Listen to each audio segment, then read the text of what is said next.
alright, don't stay on my business. I ain't got no limits, got no limits, got no motherfucking limits. Seattle, make some noise in this bitch if y'all with us and all this happening. We drove 19 hours on this motherfucker, y'all gotta make some noise. How many of y'all got love for that Ingleworld thing that we dropped? Okay, cool. I want y'all to keep the middle fingers in the air like I've been asking like that. I like when the motherfuckers be I ain't got no hooks for this one. Yeah. I don't even know who this is singing. I'm gonna let her keep talking to y'all. Yeah. Do my rap thing real quick. Rock the Bureau. Look, niggas be politic. I ain't no politic. It's your boy Sermon, thesermonsdomain.com, and we're chilling here with Skeme, man. How you doing? I can't complain, man. I'm in Seattle. I got calamari and shit. Little fries, little lemon, whatever the fuck sauce this is. Amazing. Right. Life is good. I just got paid. Okay, so you signed the games Blood Money Entertainment. Now, from the man who said, you know, Interscope didn't show you the right numbers, what did Game offer that convinced you to sign? A partnership. A partnership, creative control, and no rules, basically. You feel me? He told me I could do big.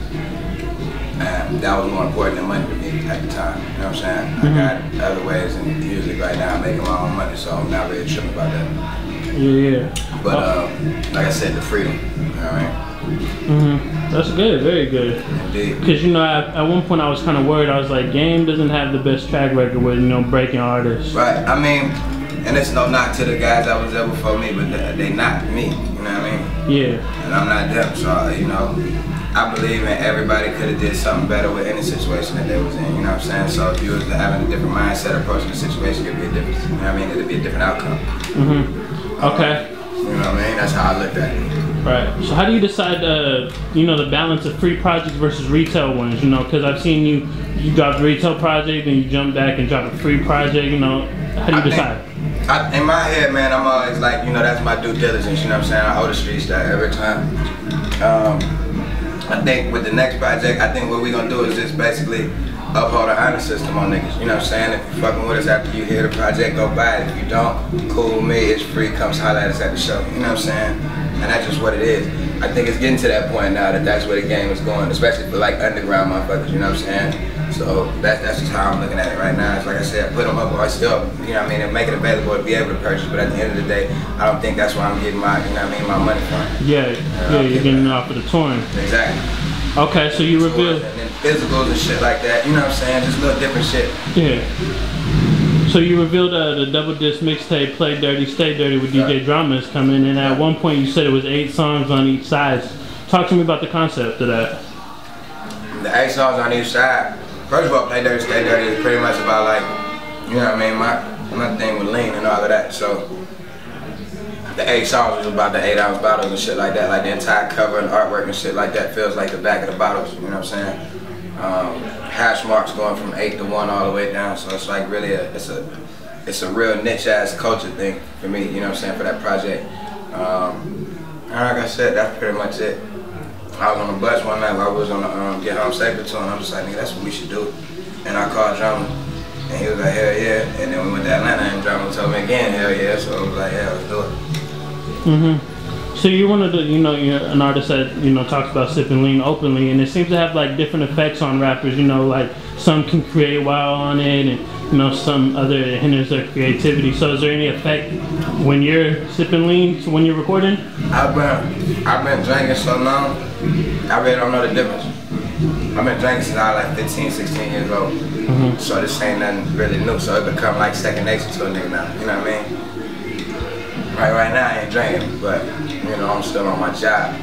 When a nigga is drinking, I could be up for like 3 or 4 days at a time just thinking about, you know what I mean, what's gonna happen. I would say damn near sometimes nigga feel like he got ADD, you know what I'm saying? I think about too much shit at once, so that shit put me right down in a pocket where it's like, nigga, this is what we need to be doing, you know what I mean? It'll slow a nigga down just enough to get work done all the way. And we've seen, you know, lean be dangerous, you know, we've seen artists pass away from this, so how do you make sure that you're responsible with your usage? Don't change, you know what I mean? I don't smoke weed, I don't really do too many other drugs, you know what I'm saying? I try to stay loyal, but nah, pretty much it's just like I said, you know, I look at a lot of guys having stuff happen to them with the drink, And you know, motherfuckers are trying to blame it like, oh, it was the lean that fucked him up. But it's like, my nigga, you smoke 4 blunts, you pop 12, Miley, snort a little coke, drank you some liquor, drank you some lean, and tell me it's the lean fault. Like, that's tricky, bro. No, I don't believe that. I ain't never had no seizure. Knock on wood, God bless me if I don't, you feel me? I don't know what that's like, so I'm not tripping really. I done tried the Miley shit now, it's pretty cool, it's fun, I ain't gonna lie. Miley is fun. It's a very good time, to say the least. Yeah, when was the first time you tried it? Miley? Yeah. About a month ago, probably. Really? Yeah, about a month ago. Okay. It was amazing too. What was you doing? Was you like recording? I was a motherfucker. Recording, and I was dangling. But it was cool though. It came out cool, man. I couldn't complain about it, you know. It was like I don't know. For me, that shit just made a nigga more descriptive. You know what I'm saying? It made it easier to just like get off every single detail of what the fuck I was talking about that day. And I liked it. You know what I'm saying? Stayed on it for about 4 or 5 days. Okay, so Look What I Did features T.I. How'd you and him connect for the song? That's my guy, man. That's like my big bro, so, you know what I'm saying? When we, I don't really like to pressure niggas into doing no records with me, you know what I'm saying? So when my stuff started catching a little bit of a, you know what I mean, little buzz and got on bro radar, he like, man, look bro, I ain't even know you was snapping like that. He like, dude, you got anything with some space I can get on? And I played him that joint. He was like, yeah, say no more. This ain't even no question. You know what I'm saying? It sounded like something the king should be on anyway. You know what I mean? Yeah. We heard him as soon as he heard them horns, cause I played him another record too. But when he heard them horns on, Look What I Did, he was like, oh no, there ain't no question. This one him. This him. Alright, from there it's history. But now me and him got probably like 6, 7 records, so we be working. Okay. Is it like a project, possibly, or just working? I think it's just like, you know, when you naturally like a rap nigga, you know what I mean, you end up in the studio with a nigga, I got a verse, you know what I'm saying? I always say that, or he'll say the same to me, like, what you think about this? Kick it off on me, you know what I mean? I just like working with niggas that work like that, you know what I'm saying? Cause I feel like at this point, like last year before Ingleworld dropped, the nigga was on damn near every project come out of LA. It wasn't like planned out, like, oh, we need to go get a verse off on this. You know what I'm saying? It was more so just while nigga working and shit like that. I'd be like, yo, bro, I got something to it. If you want to hear this shit, lay it down. You know what I'm saying? A nigga don't know what's gonna come out of that, but if it's something happening, it happens. Right. So I look at it like that everywhere I go now. You know what I'm saying? But does it ever bother you? Like, you know, you mentioned you have 6, 7 records with T.I. I know you probably record a lot. And some of it, you know, quality records, but it might not fit the project and you might never put it out. Does it bother you just to have material just sitting, doing nothing? I figure this shit like practice, you know what I'm saying? You gotta work, so it ain't no difference, you know what I'm saying? I'm at a point right now in life where niggas is making money, doing what the fuck we love to do, so I really don't have time and like, you know what I mean? It'll be, like that'll be a motherfucker for me to sit up and complain about the situation I'm in, you know what I'm saying? So I really don't have no complaints. I'd rather be doing this than doing what I used to do, so you know what I'm saying? I'm cool. You know what I mean? We could make 20 records. If none of them came out and I still got a check in the mail, I can feed my son, I'm cool. Yeah. No question that. Okay, so you're also working on your sophomore album, Year of the Wolf. What's the meaning behind the title? That's the Blood Money. Oh, okay. Yeah, that's the Blood Money compilation right there. That was weird. But that's the Blood Money compilation joint, and it was, it's cool.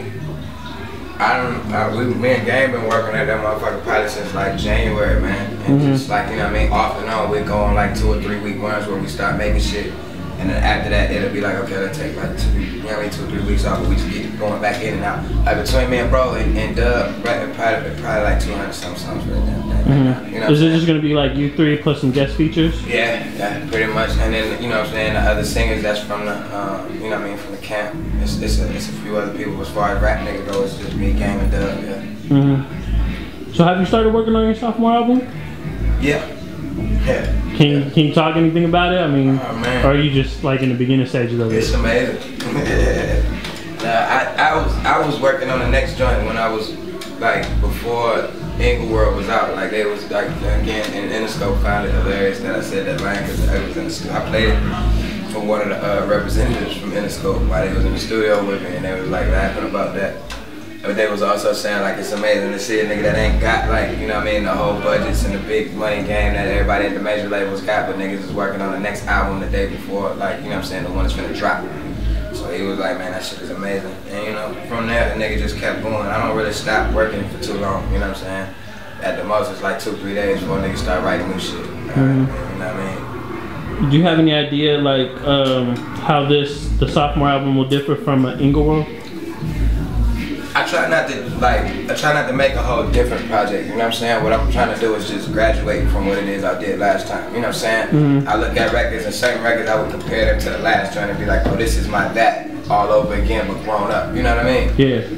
So that's my theory on the shit, and that's how I try to go about it at all times, you know what I mean? That's a good way to look at it. Yeah, you know what I mean? I feel like, you know what I mean, even when I holler at the homies that's in the game that's on some, you know what I mean, been here for some years now and did what they did in the past, it's like, bro, if we loved you, like even with Chuck, if we loved you for the documentary, you know what I'm saying? We gotta find ways to mirror some of them records, but with growth, you know what I'm saying? Like, what can we do from that joint that you did on Start From Scratch?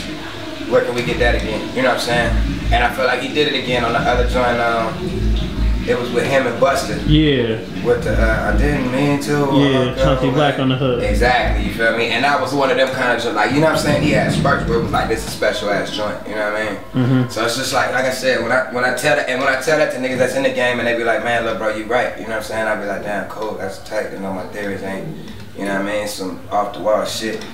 But I think, like I said, that's the way I'm looking at it. Like, if I could dig through old joints of mine, I probably would want to do another Thank God, you know what I'm saying? Another Don't Lose Focus.